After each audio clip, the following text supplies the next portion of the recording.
Hola, hoy vamos a meternos de lleno en cómo conseguir financiación para comprar una propiedad en España si eres inversor internacional.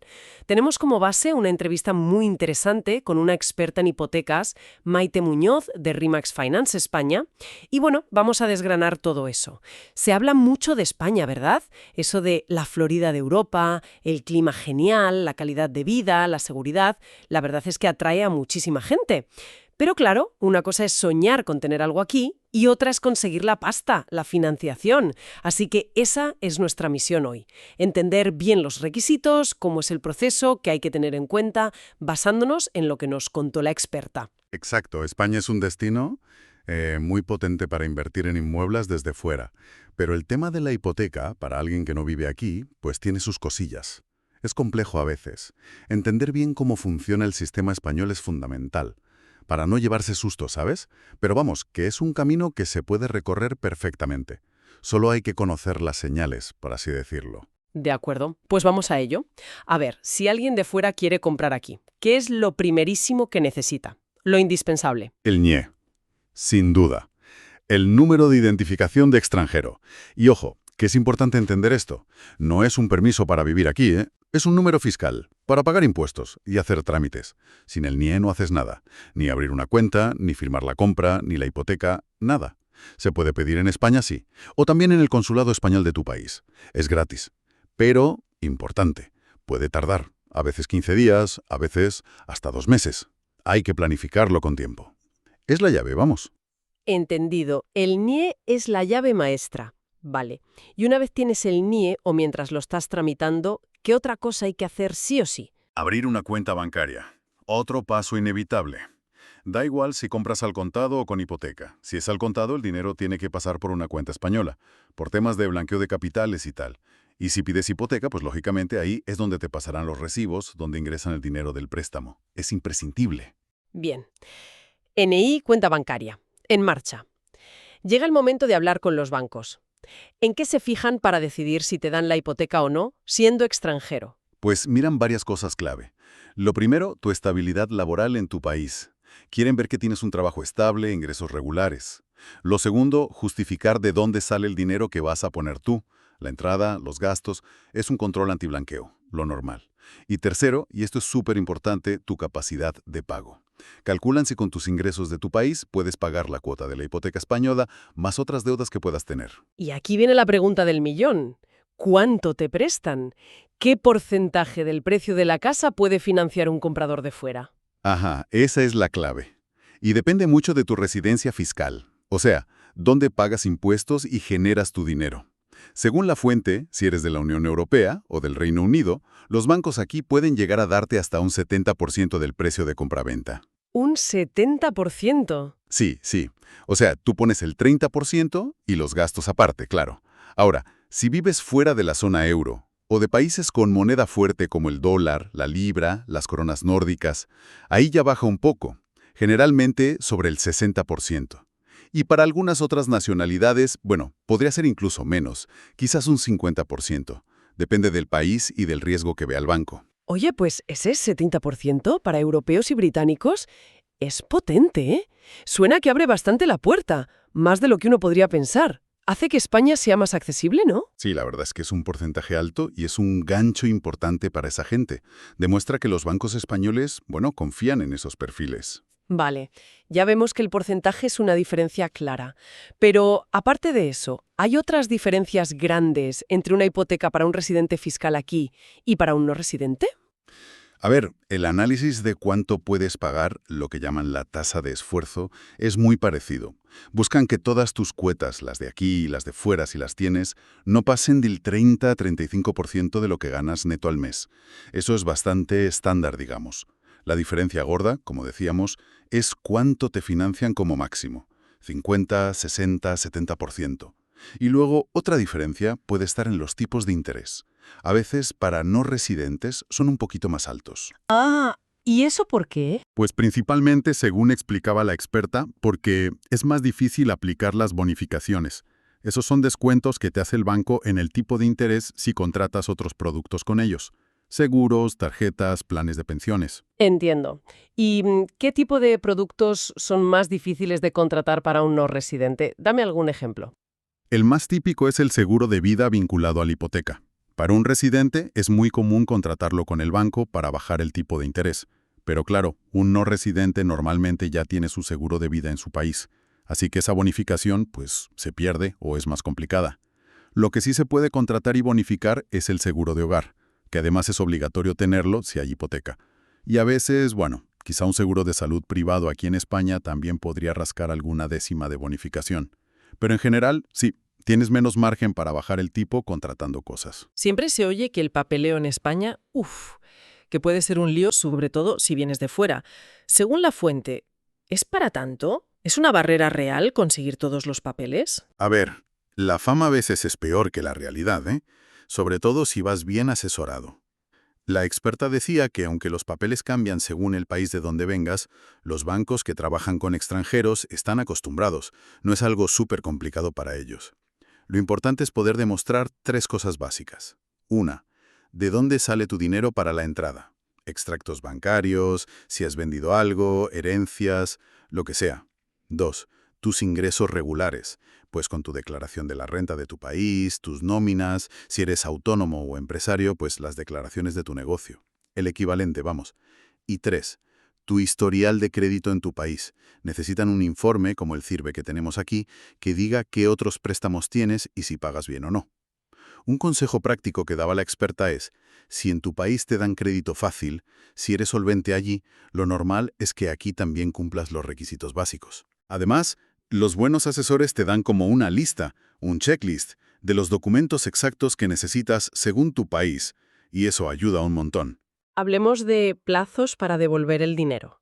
¿A cuántos años se suelen poner estas hipotecas para no residentes? Pues el máximo normal en España son 30 años. Es verdad que para no residentes algunos bancos son un poco más conservadores, digamos, y a lo mejor te ofrecen solo 20 o 25 años.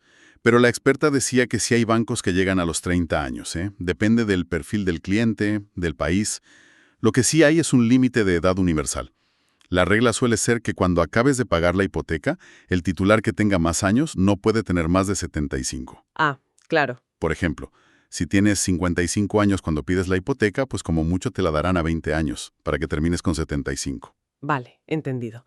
Oye, un tema que salió en la fuente y que me pareció curioso es lo de crear una sociedad patrimonial aquí en España. ¿Eso cuándo se hace y para qué sirve exactamente? Sí, eso es interesante.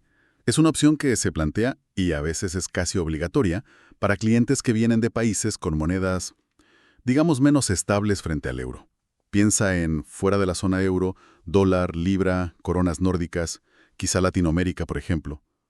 La razón está en una protección que metió la ley hipotecaria española en 2018. Una protección para el cliente. ¿Y qué protección es esa? Pues mira, aquí está el meollo. La ley dice que si tú eres no residente, tienes tu hipoteca en euros, pero cobras en otra moneda. Puedes pedir en cualquier momento que te cambien la hipoteca a la moneda de tu país. ¡Ostras! Claro, para el banco, si esa moneda tuya es muy volátil, si sube y baja mucho respecto al euro, eso es un riesgo de cambio brutal, muy difícil de controlar para ellos. Ya veo, claro. Un riesgo grande. Entonces, ¿qué solución han encontrado? Pues proponer crear una sociedad en España, una sociedad patrimonial. Es como una empresa fantasma, ¿sabes? Sin actividad, solo para comprar y tener la casa. El préstamo se lo dan a esa sociedad española, no a ti directamente como persona física. Suena complicado. Bueno, puede parecerlo, pero según la fuente es un trámite bastante estándar para estos casos. Y no súper caro. Hablaban de unos 3.000 euros para el capital social y unos 1.500, 2.000 euros para montarla. El banco sigue mirando tu solvencia, la de las personas detrás de la sociedad. Y las condiciones de la hipoteca suelen ser las mismas. Es una forma, digamos, estructural de quitarse ese riesgo de la moneda. Y ojo, solo se monta si ya te han dicho que sí a la hipoteca, ¿eh? No antes. Entendido. Una solución ingeniosa, ¿no? Para un problema legal y de riesgo muy específico del banco. Vale, cambiemos de tema. Tipos de interés. Fijo, variable, mixto. ¿Qué se lleva ahora? ¿Qué decía la experta? Pues la tendencia clarísima ahora mismo en España para todos, residentes y no residentes, es ir a tipo fijo. O como mucho a tipos mixtos pero con un fijo inicial largo. Por ejemplo, 10 o 15 años con tipo fijo y luego ya variable. El tipo variable puro desde el principio, casi nadie lo quiere. Con las subidas del Euribor de los últimos años, la gente busca más estabilidad. Apenas se firman variables puros. Y para los no residentes igual, fijo o mixto. Sí. Aunque puede que algún banco, según de dónde vengas, solo te ofrezca mixto. Pero en general tienes opción a fijo o mixto. La elección ya depende de ti. Si crees que vas a amortizar pronto, a lo mejor un mixto te sale un pelín más barato al principio. Si buscas tranquilidad total a largo plazo, pues el fijo. ¿Y de qué números hablamos? ¿En qué rango se mueven esos tipos?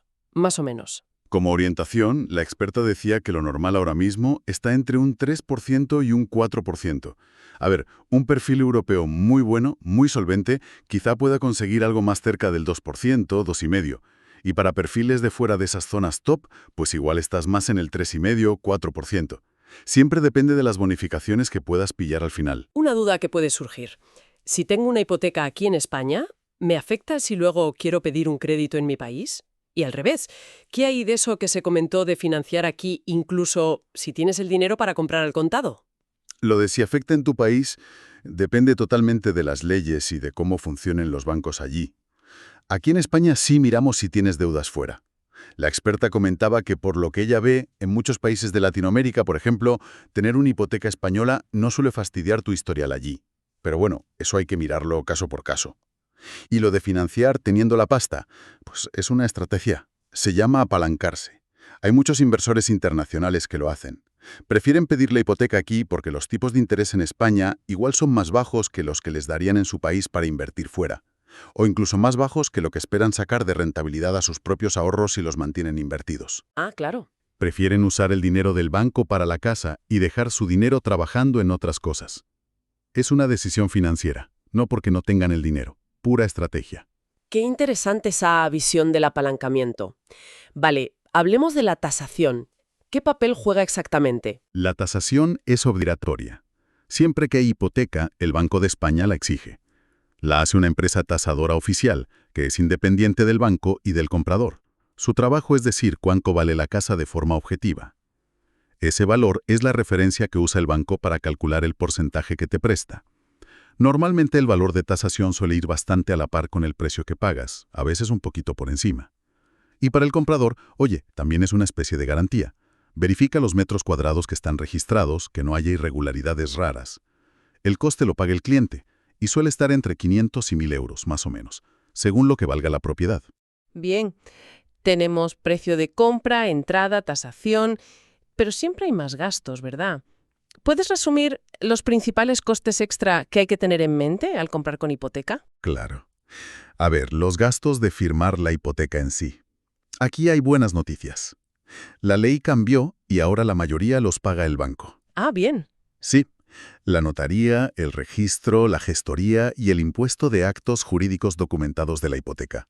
Todo eso va por cuenta del banco. El cliente solo paga la tasación que hemos dicho. Fenomenal. ¿Y los gastos de la compraventa? Eso sí los paga el comprador. Siempre, compres al contado o con hipoteca. Y varían bastante según la comunidad autónoma. Aquí entra sobre todo el impuesto. El ITP, impuesto de transmisiones patrimoniales si compras de segunda mano, o el IVA si es obra nueva. Y también la parte de notaría y registro de la compraventa. Como regla de andar por casa, calcula un 10-12% del precio de la casa para cubrir estos gastos. Pero insisto, depende mucho de la zona. Andalucía es más barata, sobre el 7-8%. La Comunidad Valenciana, por ejemplo, puede pasar del 12%. Hay que mirarlo bien. Vale, 10-12% de gastos de compraventa. Y luego los gastos anuales de tener la casa. Pues sí, luego están los gastos de cada año. El IBI, que es el impuesto municipal sobre la vivienda. Los gastos de comunidad, si vives en un edificio u urbanización. Y el seguro de hogar, que si tienes hipoteca es obligatorio. El seguro de vida, como decíamos, no suele ser obligatorio para no residentes, aunque siempre es recomendable tener uno. Vale, es una lista a tener en cuenta, sí. Pero entiendo que la idea general es ese 10-12% inicial sobre el precio para los gastos gordos de la compra. Y luego los costes anuales normales de cualquier propietario. Esa es una buena estimación para hacer los primeros números, sí. Y aunque hay costes, hay que ponerlos en perspectiva. Estás consiguiendo financiar una parte importante, 50-70%, y bueno, está la posible revalorización de la casa. La fuente mencionaba un dato bastante llamativo sobre cuánto ha subido de media el precio de la vivienda en España últimamente. Sugiere que, históricamente al menos, la inversión ha tendido a compensar estos gastos a medio plazo. Y hablando de plazos, si un comprador de fuera se pone las pilas, ¿cuánto tarda todo? Desde que empieza hasta que firma la hipoteca en el notario. Pues mira, si el cliente es rápido con la documentación, que eso es clave, lo normal es tardar entre 30 y 45 días en firmar la hipoteca. Un mes, mes y medio. Si hay que montar la sociedad patrimonial esa que comentábamos, pues échale un poco más, igual te vas más cerca de los 2 meses en total. Lo que es la aprobación del banco, una vez tienen todos los papeles bien, puede ser rápido, 1 o 2 semanas. El lío suele estar en reunir toda la documentación correctamente. Ya, para ir terminando, la fuente de todo esto era una experta de Remax Finance. ¿Qué hacen exactamente empresas como esta? ¿Qué valor aportan en todo este proceso, según se veía en la entrevista? Pues estas empresas son intermediarios de crédito. Tienen que estar registradas en el Banco de España. Ojo. Su papel es hacer de puente entre tú, el cliente y los bancos, y aportan valor en varias cosas. Primero, que trabajan con muchos bancos, tienen acuerdos, así que conocen bien el mercado y qué ofrece cada uno. Segundo, analizan tu perfil y buscan la mejor oferta para ti, y negocian con los bancos. Tienen más fuerza para negociar que tú solo, porque les llevan muchos clientes. Claro. Tercero, te acompañan en todo el lío. Te explican la letra pequeña, te ayudan con los papeles, resuelven dudas. Y eso, para alguien de fuera que no controla el sistema, pues es oro. Y cuarto, aunque cobran por sus servicios, claro, la fuente hablaba de unos 1.000–1.500 euros, que es bastante menos que otros servicios parecidos aquí. La idea es que lo que pagas lo recuperas con creces, porque te consiguen mejores condiciones en la hipoteca y te ahorras tiempo y problemas. Muy claro. Pues resumiendo rápido, hemos visto que necesitas, sí o sí, el NIE y una cuenta aquí, que te pueden financiar hasta un 70% si eres europeo o británico, que no está mal, que hay una figura curiosa, la sociedad patrimonial para algunos casos, que financiar puede ser hasta una estrategia inteligente aunque tengas el dinero, y que, aunque hay gastos y papeles, con buena guía se puede hacer. Exacto. La idea principal es que sí, es posible conseguir una hipoteca en España siendo no residente. Y en muchos casos es hasta ventajoso. Te permite entrar en el mercado inmobiliario español, esa Florida de Europa, sin tener que soltar toda la pasta de golpe. Y aprovechando tipos de interés que comparados con otros sitios siguen siendo bastante competitivos. La clave es informarse bien y tener buen asesoramiento. Entonces, el mensaje para quien esté dándole vueltas es que preparándose bien es un objetivo realista y que puede merecer mucho la pena. Sin duda. Y mira, por dejar una idea ahí flotando, si esta tendencia de que vengan inversores de fuera sigue así, si se consolida esa imagen de España como destino top, ¿cómo cambiará eso el mercado inmobiliario a largo plazo? ¿Veremos aquí lo mismo que en otros sitios muy demandados? Subidas fuertes de precios, pero también que cada vez sea más difícil entrar. Es algo para reflexionar, ¿no? Sobre el futuro de invertir en vivienda aquí.